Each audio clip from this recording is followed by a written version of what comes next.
The silent manor পর্ব সংখ্যা ৫। লেখনীতে Diana Imroz lucky. গল্প পাঠে আমি অরোরা ইসলাম। খুনের কথাটি শুনে আমজাদ বিস্মিত হয়ে গেল। দৃষ্টি এদিক ওদিক করল। তখন তার ম্যানেজার উপস্থিত হয়। সে আমজাদের গা ঘেঁষে বলল, ঘটনাটি আমি আগেই জানতে পেরেছি, কিন্তু আপনি গ্রামের বাইরে থাকায় জানায়নি। আমজাদ আহিরকে লক্ষ্য করে সম্মানের সাথে বলল, আপনি ভেতরে চলুন। আহির সহ সকলে ভেতরে গেল। রাফিদ এবং মীর দুজনে ঘরের সামনে দাঁড়িয়ে আছে। ওরা নিজেদের মধ্যে চোখে চোখে কথা বলল। বিষয়টি আহির লক্ষ্য করে। এরপর রাফিদ এবং মীর দুজনে ঘরের ভেতরে প্রবেশ করে। গত ৩ দিন আগে ডিটেকটিভ আহির মির্জার কাছে সংবাদ পৌঁছে আলিমনগর গ্রামে একটি অনাকাঙ্ক্ষিত খুন হয়েছে। সে তখন থেকে হকচকিত হয়ে আছে। এরপর মনোস্থির করেছে সে আলিমনগর যাবে। আলিমনগর এসে পৌঁছেছে সে সকালে। সকাল থেকে এখন পর্যন্ত শুধু একে ওকে জিজ্ঞাসাবাদ করেছে। তখন এক বয়স্ক লোক সংবাদ দেয়, যে খুন হয়েছে তিনি আমজাদ চৌধুরীর একটি কারখানায় কাজ করে। আলিমনগর তাঁতের শাড়ি তৈরি করা একটি কারখানা আছে। সেখানে প্রায় ১০০ জন শ্রমিক কাজ করেন। মহিলারাও আছে বেশ কয়েকজন, যাদের দায়িত্ব নেওয়ার মতো কেউ নেই। না বাপ, না স্বামী, না ছেলে সন্তান। সেই সূত্র ধরে আহির মির্জা তদন্ত করার জন্য জমিদার বাড়িতে উপস্থিত হয়। বৈঠকখানায় বসে আছে পুরুষরা। আমজাদ, থমাস, আমজাদের ম্যানেজার আবুল কালাম, তার সাথে মীর এবং রাফিদ। সোফার অপর প্রান্তে আহির মির্জা, পেছনে তার সহকারী দাঁড়ানো। বুলবুল এসে চা রাখলো মাঝের টেবিলে। আহির তখন মাথা থেকে ফেডোরা খুলে ফেলল। এরপর শান্ত মস্তিষ্কে আমজাদ চৌধুরীর দিকে তাকিয়ে বলল, মিস্টার চৌধুরী, শ্রমিক মিলন আপনার কারখানায় কতদিন যাবৎ কাজ করছিল? এই প্রায় ৬ বছর। ৬ বছরে আপনি তাকে কখনো দেখেছেন তাকে কারো সাথে ঝগড়াঝাটি করতে, অথবা তার উপরে শত্রুতা আছে কিনা কারো? পায়ের উপরে পা তুলে বসে আহির। আমজাদ ভেবে জবাব দিল, আমার জানা মতে নেই। আর ও তো খুব ভালো মানুষ ছিল। তাছাড়া আমি তো ব্যবসার কাজে থাইল্যান্ডে ছিলাম দীর্ঘ বছর। তাহলে আপনার কারখানা কে সামলাতো? আমজাদ ঘুরে রাফিদের দিকে দেখল। আমার ছেলে এবং ম্যানেজার। বাকি দেখভালের জন্য অনুচারীগণ আছে। এরপর আমজাদ নাক এবং কপালের বিন্দু বিন্দু ঘাম মুছে। আহির কয়েক সেকেন্ড নীরব থেকে রইল। এরপর টেবিল থেকে চাটা হাতে তুলে নিল। চায়ে চুমুক দিয়ে বলল, কোনো প্রশ্নের জবাবে যখন কেউ মিথ্যে কথা বলে তখন তার নাকে ঘাম জমে। কি বলতে চাইছেন আপনি? রাফিদ উৎকণ্ঠিত হলো। আমজাদ হাতের ইশারা করে চুপ করতে বলল রাফিদকে। আহির চায়ের কাপ টেবিলে রেখে দেয়। তুমি নিশ্চয় রাফিদ, যুবক বয়স, তাজা রক্ত, আর তোমার আমার বয়স একই হয়ে থাকবে। রাফিদ কিছু বলল না। আহির পুনরায় জিজ্ঞেস করল, বোনকে নিশ্চয়ই খুব ভালোবাসো?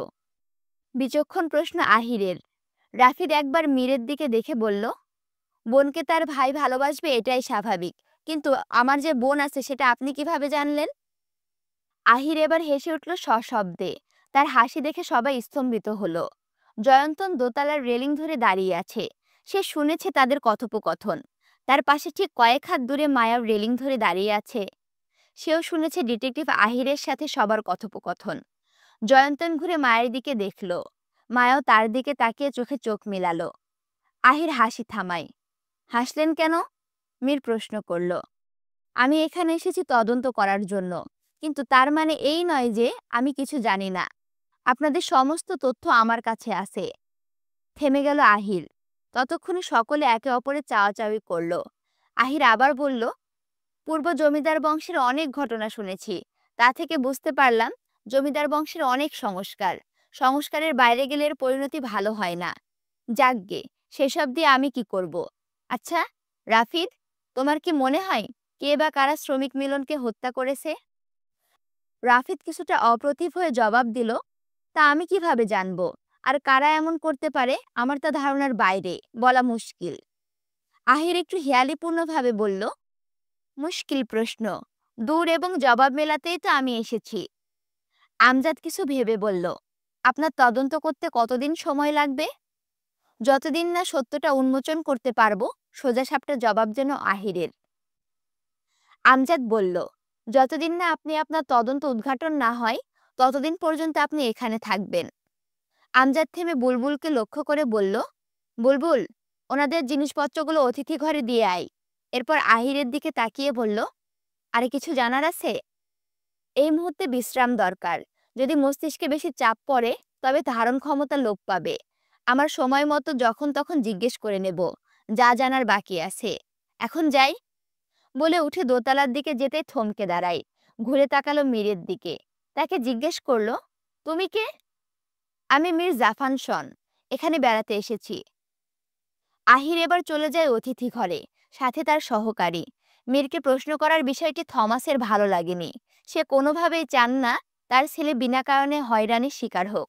থমাস আমজাদকে ভরসা দিয়ে বলল, চিন্তা করিস না এসব নিয়ে। খুনটা কে বা কারা করলো তা তদন্ত করলে বিষয়টি পরিষ্কার হয়ে যাবে। তুমি তো জানো থমাস, আমি আমার শ্রমিকদের ভালোবাসি। ওর প্রাণটা চলে গেল, তার উপর আমার কারখানা। না জানি দুর্নাম ছড়িয়ে পড়ে। এরকম কিছুই হবে না, সাহস রাখো। আহির খুব বুদ্ধিমান, সে ঠিকই সব রহস্য উন্মোচন করবে। তাই যেন হয়। দিন ফুরিয়ে একটা সুন্দর বিকেলের আগমন ঘটল।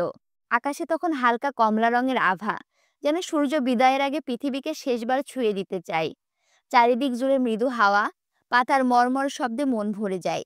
দূরে কোনো নাম না জানা পাখি ডাকছে টানা সুরে, যেন দিনের শেষে সেও ঘরে ফিরছে। দূর দূরে গাছের নিচে শিশুরা হাসি চিৎকারে দৌড়ঝাঁপ করছে। মাঠের ধারে কয়েকজন কৃষক ক্লান্ত শরীর নিয়ে বসে বিশ্রাম নিচ্ছে।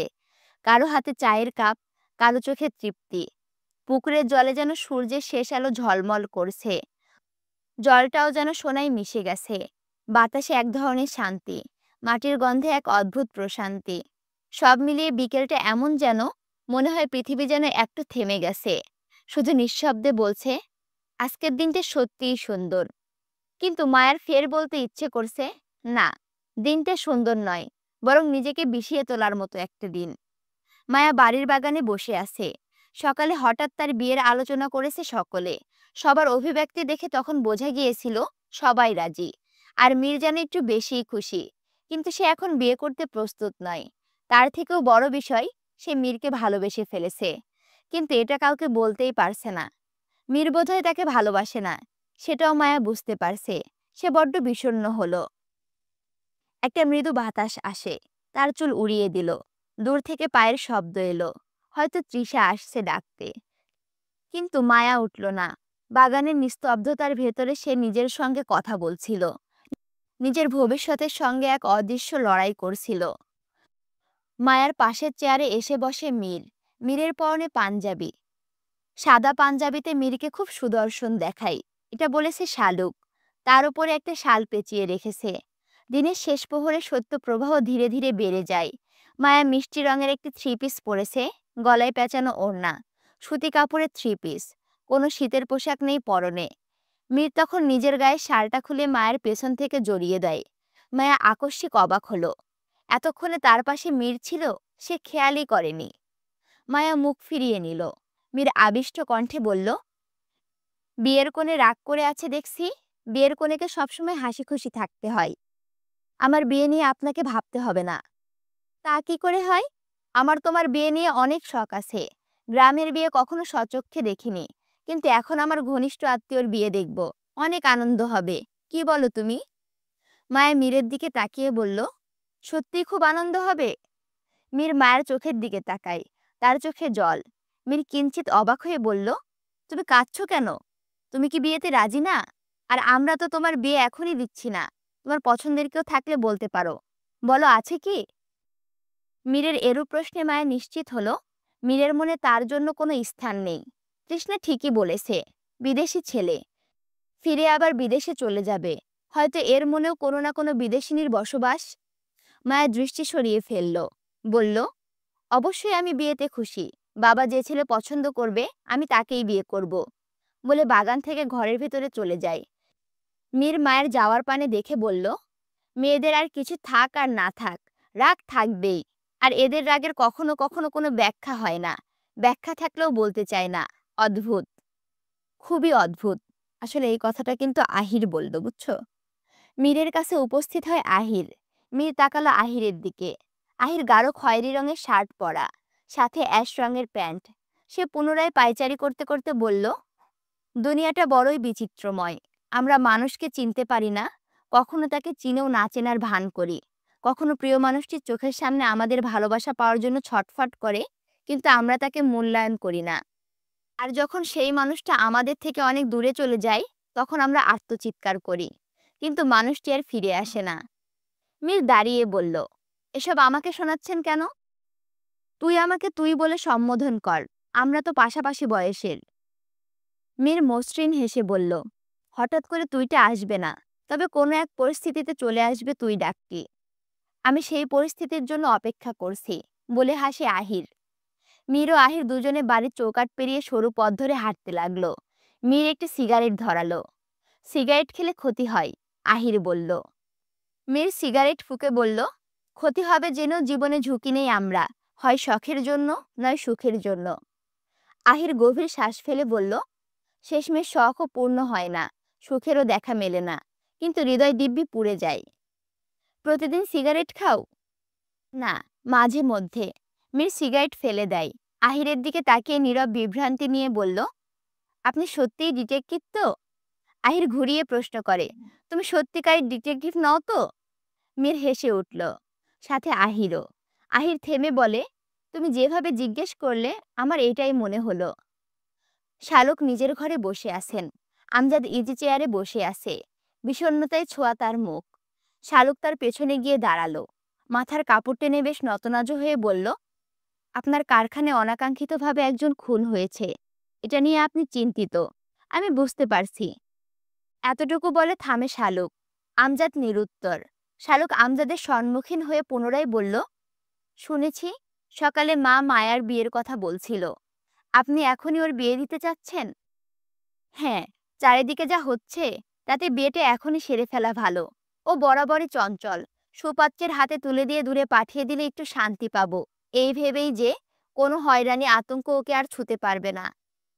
শালুক বলল, কিন্তু বাড়িতে যে গোয়েন্দা আছে। গোয়েন্দা গোয়েন্দার কাজ করবে।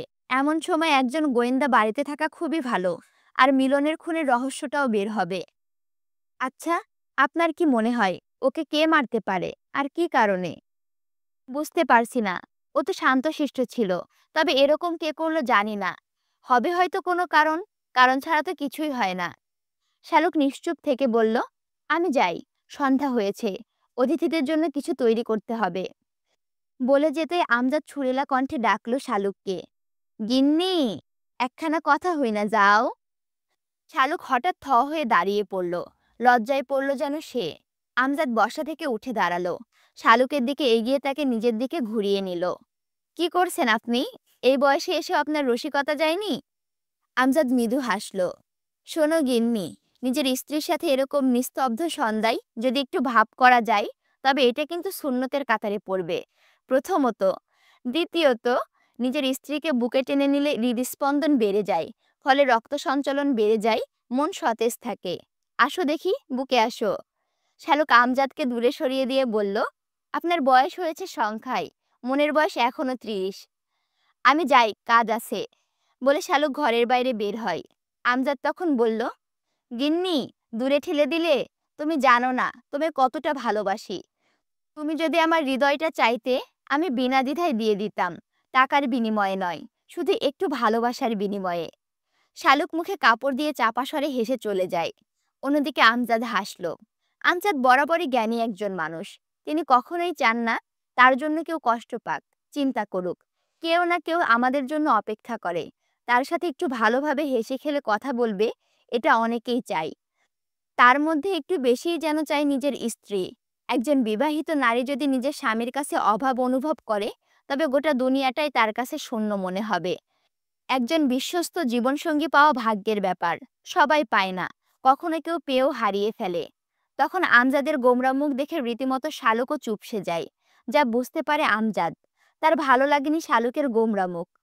তাই সে নিজের স্ত্রী, নিজের সন্তানের জননীর মুখে একটু হাসি ফোটানোর চেষ্টা করলো। কোনো স্বামী যদি ঘুম থেকে উঠে নিজের স্ত্রীর কপালে চুমু খেয়ে বলে, আজকের দিনটা আমার ভালো কাটবে, কেননা ঘুম থেকে উঠেই যে সর্বপ্রথম তোমার মুখ দেখেছি, বিশ্বাস করুন, এতে স্বামীর দিনটা ভালো যাক বা না যাক, কিন্তু একজন স্ত্রীর সারাটা দিন ভালো কাটে। সন্ধ্যা হয়ে এলো। আহির এবং মীর হাঁটতে হাঁটতে অনেকটা দূরে চলে যায়। একটা টং দোকানের সামনে দুজন বসে, কিন্তু লোক চা খাচ্ছে। মীর ২ কাপ চা চাইলো। দোকানি চা বানিয়ে দেয়, ২ কাপ রং চা। আহির চায়ে চুমুক দিল। মীর বলল, আপনি বিয়ে করেছেন? না। কেন? ভালোবাসিনি কখনো কাউকে। তাহলে পারিবারিকভাবে বিয়েটা করে নেন। বিয়ে না করলে তো জীবনটা অসম্পূর্ণ থেকে যাবে। এত টাকা পয়সা খ্যাতি দিয়ে কি হবে? আহির হাসে। তার হাসিতে লুকিয়ে রহস্য। মনের মতো মেয়ে পেলে ভেবে দেখব। এই গ্রামে অনেক মেয়ে আছে। কাউকে পছন্দ হলে বলবেন, আমি ঘটক পাঠাবো। বলা শেষে দুজনেই হাসে। চা শেষ করলো। মীর দোকানিকে টাকা পরিশোধ করলো। এরপর বাড়ির উদ্দেশ্যে রওনা হয়। মীর তাড়া দিল, দ্রুত যেতে হবে, একটা বাহন হলে ভালো হতো।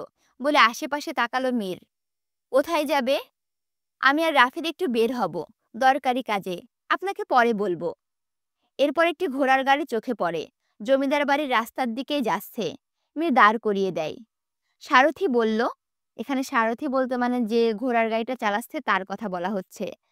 সারথি বলল, সাহেব, একজন মাইয়া মানুষ আছে। এর মধ্যে আপনাদের নিলে ওর অসুবিধে হইতে পারে। মীর জানে এখানে মেয়েদের অনেক মূল্যায়ন করা হয়। মেয়েটির অসম্মান হলে তার দায় আমজাদ চৌধুরীকেই নিতে হবে। মীর সারথিকে যেতে বলতে চাইল, কিন্তু আহির আটকে বলল, তারা আছে, যেতে হবে, কোনো অসুবিধে হবে না। বলে মীরের হাত ধরে ঘোড়ার গাড়িতে উঠে বসে। সারথি তার পথে চলতে থাকে। আহির ভেতরে বসা, মীরকে সামনের দিকে। একটি হারিকেন জ্বলছে। আহির দৃষ্টি সংযত রাখলো কিছুক্ষণ। এরপর হঠাৎ করে তার সামনে বসা মেয়েটির দিকে দৃষ্টি পড়ে। হারিকেনের আলো সোনালি নাক এবং ঠোঁট দেখা যায়। মাথায় ওড়না টেনে দেওয়া মেয়েটির। নাক অবধি ঝুলছে ওড়নার খণ্ড। হাতে ঔষধ জাতীয় কিছু। এখানকার সাধারণ মেয়েরা এভাবে চলাফেরা করে। মেয়েটি সংকুচিত হয়ে হাত পা এক করে রাখল। তা দেখে আহির বলল, ভয় পাবেন না, আপনার কোনো ক্ষতি করব না আমরা। জমিদার বাড়ির সামনে পৌঁছে যায় তারা। মীর এবং আহির নেমে দাঁড়ায়। আহির সারথিকে পাওয়া বুঝিয়ে দেয়। সেই সাথে জিজ্ঞেস করল, মেয়েটিকে কোথায় নামাবে? সামনে 2টা মোড়ের পরেই। আচ্ছা, সাবধানে নিয়ে যেও। ওর পাওনা কিন্তু আমি তোমাকে দিয়েছি। মেয়ে মানুষ, ওর সাথে আবার কোনো কথা বলো না। সারথি চলে যায়। আহির দেখল মেয়েটি মাথা উঁচু করে ওনার আড়াল থেকে তাদের দিকে তাকিয়ে আছে। মীরের ঘরটি হাট করে খোলা। মায়া একবার এসে উকি দিয়ে দেখেছে মীর নেই। তখনই দেখে মীর আসছে তার ঘরের দিকে। মায়া সরে যায়। মীর তার ঘরে প্রবেশ করে দরজাটা লাগিয়ে দেয়। মায়া জানালার ফাঁক দিয়ে দেখল মীর কিছু লিখছে, বেশ মনোযোগ দিয়ে। লেখাটা শেষ করে নিজেই একবার পড়ল, সাথে একরাশ নিঃশব্দ হাসি।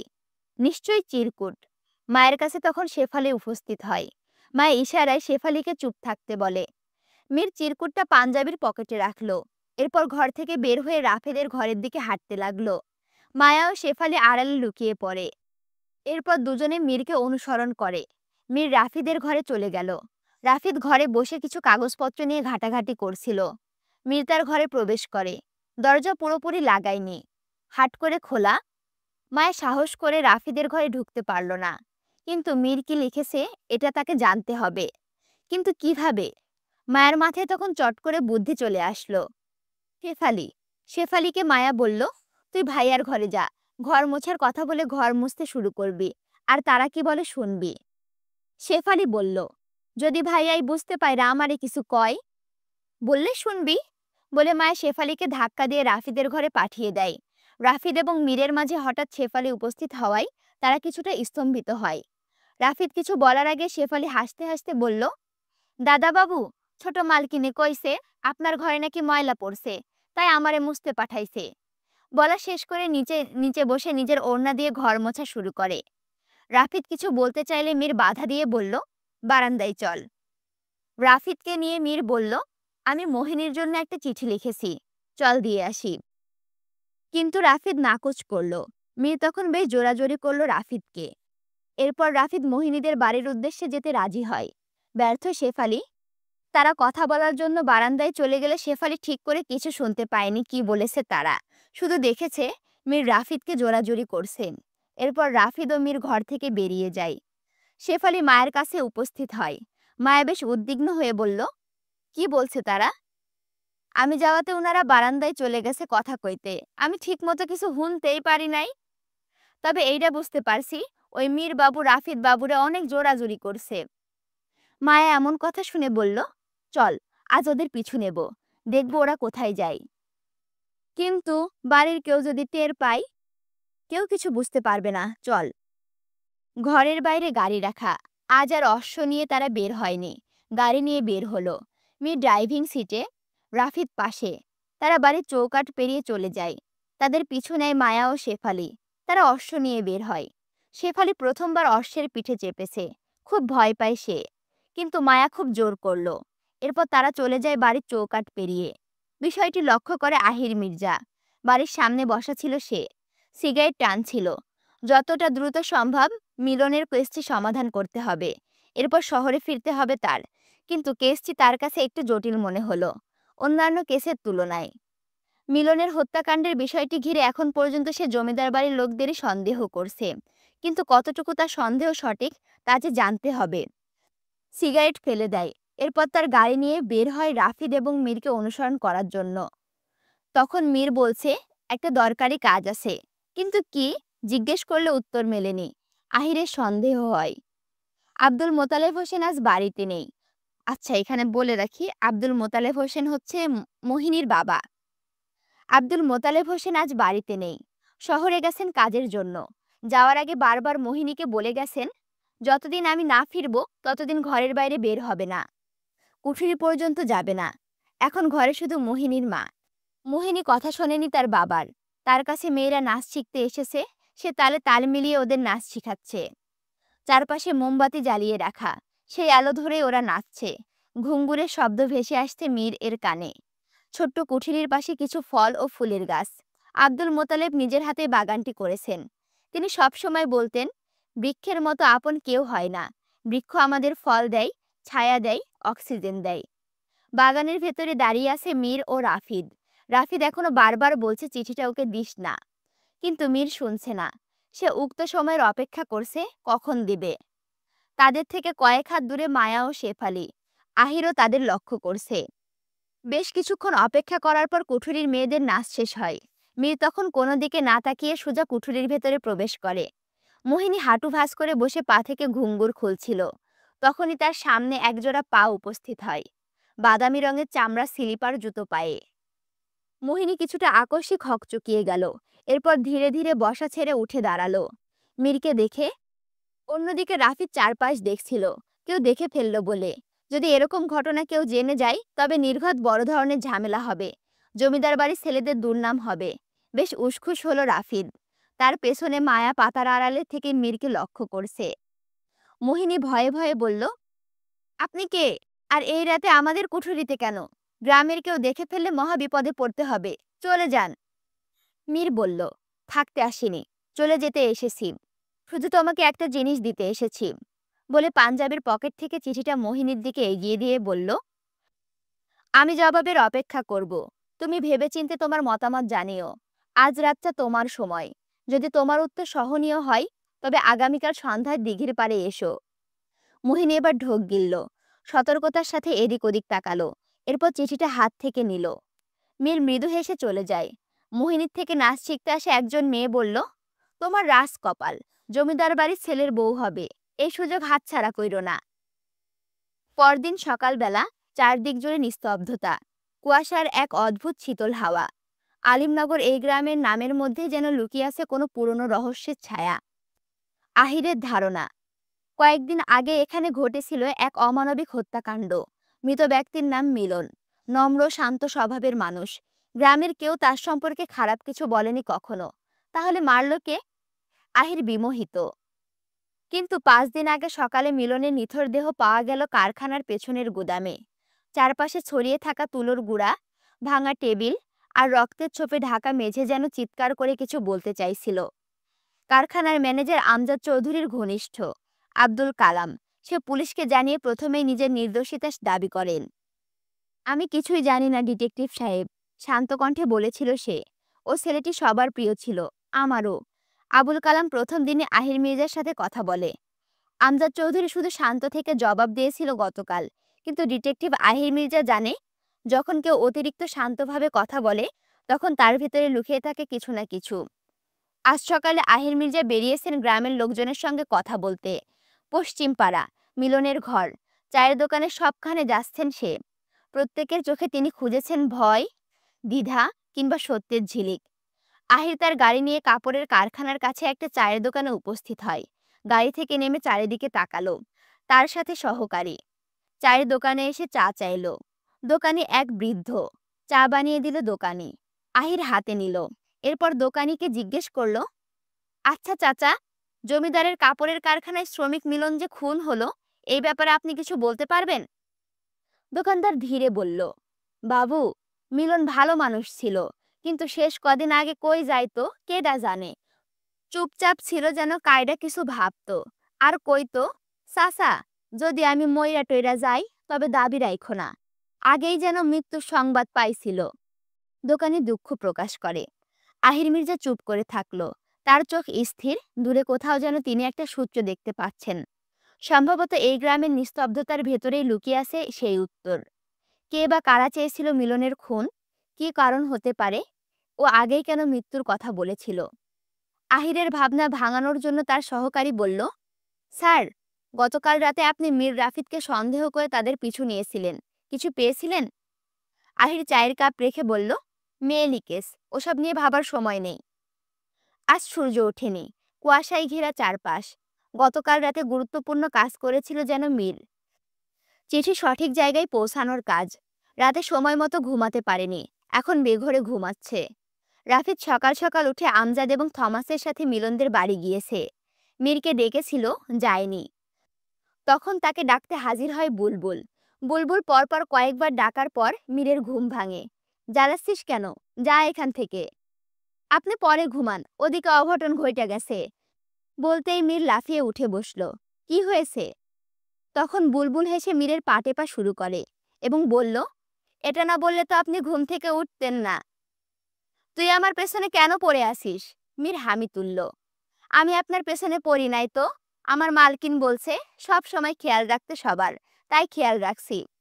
আরে মদন, খেয়াল রাখতে বলছে, কাউকে লুকিয়ে লুকিয়ে অনুসরণ করতে বলেনি। বুলবুল মুখটা অন্ধকার করে ফেলল। ও মীরকে অনুসরণ করছে, লুকিয়ে কথা শুনেছে, তাই মীর জেনে গেল কিভাবে? মীর একটা সিগারেট ধরিয়ে ফুঁকে, আচ্ছা, তোর মায়া আপামনি কি ঘুম থেকে উঠেছে? সংবাদটা দিমু, তার আগে আমার একটা জিনিস চাই। কি চাই তোর আবার? টাকা। তুই টাকা দিয়ে কি করবি? মানুষের তো কত শখ থাকে। আমার শখ, আমি শহরে ঘুরতে যামু, তাই টাকা জমাই। মীর মানিব্যাগ থেকে টাকা বের করতে করতে বলল, টাকা দরকার বললেই হয়। বুলবুল টাকা হাতে পেয়ে বলল, গতকাল রাত থেকে মায়া আপামনির শরীরে জ্বর। মীর তীক্ষ্ণ কণ্ঠে বলল, তুই কি বলছিস? আমায় আগে বলবি না? কেন? আগে বললে আপনি জ্বর বুঝে আসতে দিতেন না?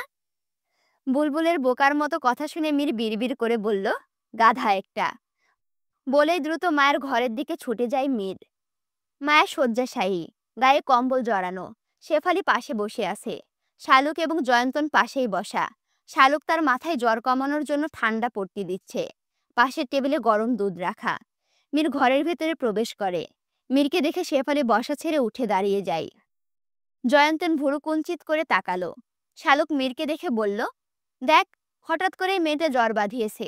পই পই করে বলছি, ঠান্ডায় বাইরে ঘোরাঘুরি করবি না। কে শোনে কার কথা? ওকে কিছু খাইয়েছো? মীর বলল, সেই কখন দুধ এনে রেখেছি, বলে ইচ্ছে করে না খেতে। মীর তাৎক্ষণিক কিছু ভেবে বলল, ছোট মা, দাদি, তোমাদের ডাকছে নিচে, একজন লোক এসেছে। শালুক বলল, শেফালি তুই দেখ, ওকে খাওয়াতে পারিস কিনা। চলুন না, দেখি কে এসেছে। বলে শালুক ঘর থেকে চলে যায়। কিন্তু জয়ন্তন গেল না। সে ঘরের বাইরে ঘাপটি মেরে দাঁড়িয়ে রইল। মীর মায়ের পাশ ঘেঁষে বসে।